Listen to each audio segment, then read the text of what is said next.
क्या अब बैंक भी युद्ध लड़ेंगे? क्या रूस ने दुनिया की पहली बैंक डिफेंस आर्मी तैयार करनी शुरू कर दी है? और क्या यूक्रेन के ड्रोन हमलों ने रूस को इतना मजबूर कर दिया कि अब सेंट्रल बैंक तक हथियार उठाने को तैयार है?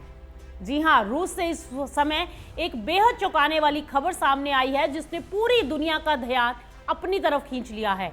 रूस ने नया कानून पास किया है जिसके बाद अब वहां के बैंक, वित्तीय संस्थान और सरकारी एजेंसियां भी अब दुश्मन के ड्रोन गिरा सकेंगी। यानी अब सिर्फ सेना ही नहीं बल्कि रूस का सेंट्रल बैंक, सबसे बड़े बैंक और सरकारी नेटवर्क भी सीधे युद्ध का हिस्सा बनते दिखाई देंगे।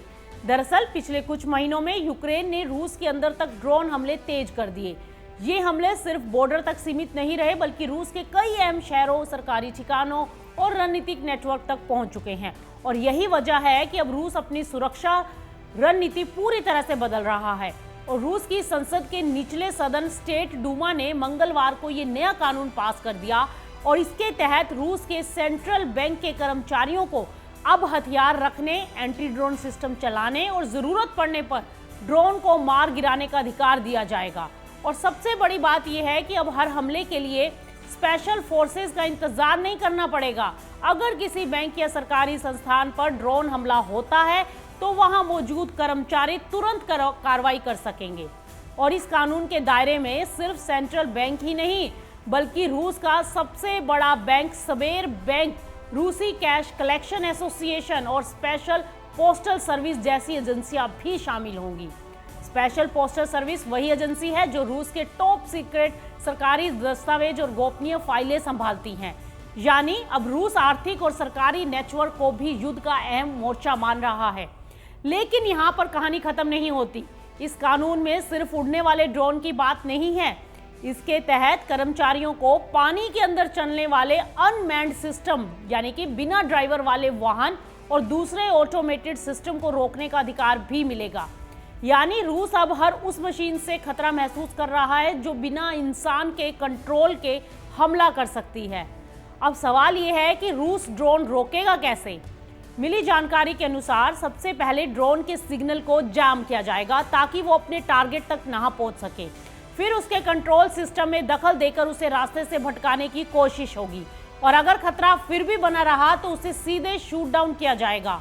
और रूस की संसद की फाइनेंशियल मार्केट्स कमेटी के चेयरमैन अनातोली अक्साकोव ने साफ कहा है कि महत्वपूर्ण संस्थानों के आसपास एंटी ड्रोन सिस्टम लगाए जाएंगे और कर्मचारियों को हथियार भी दिए जाएंगे।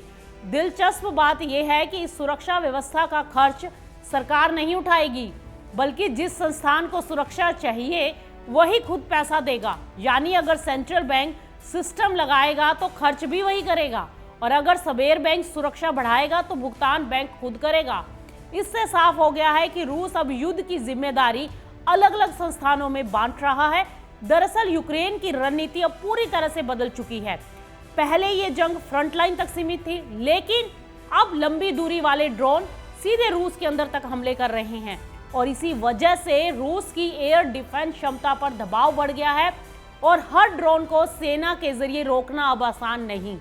और शायद यही कारण है कि अब बैंक और संवेदनशील संस्थान भी सुरक्षा कवच में बदले जा रहे हैं। और इसी बीच दुनिया की नजर अब इस बात पर भी है कि यह युद्ध आगे कितना खतरनाक हो सकता है क्योंकि अमेरिका इस समय ईरान से जुड़े सैन्य ऑपरेशंस में व्यस्त है जिससे रूस यूक्रेन शांति वार्ता की कोशिशें कमजोर पड़ती दिखाई दे रही हैं। रूस ने दावा किया है कि उसने अमेरिकी विदेश मंत्री मार्को रूबियो को पहले ही चेतावनी दे दी थी कि अमेरिकी नागरिकों और राजनयिकों को कीव से बाहर निकाल लिया जाए क्योंकि रूस अब यूक्रेन की राजधानी पर नए हमलों की तैयारी कर रहा है। और रूस के विदेश मंत्री सर्गेई लावरोव ने यह भी कहा है कि रूस अब उन ठिकानों को निशाने बनाएगा जहां ड्रोन डिजाइन, मैन्युफैक्चरिंग और प्रोग्रामिंग का काम होता है। यानी अब ये जंग सिर्फ साइलो और गोलियों की नहीं रही बल्कि ये युद्ध अब technology, drone, data, cyber network और डिजिटल सिस्टम का काम बन चुका है।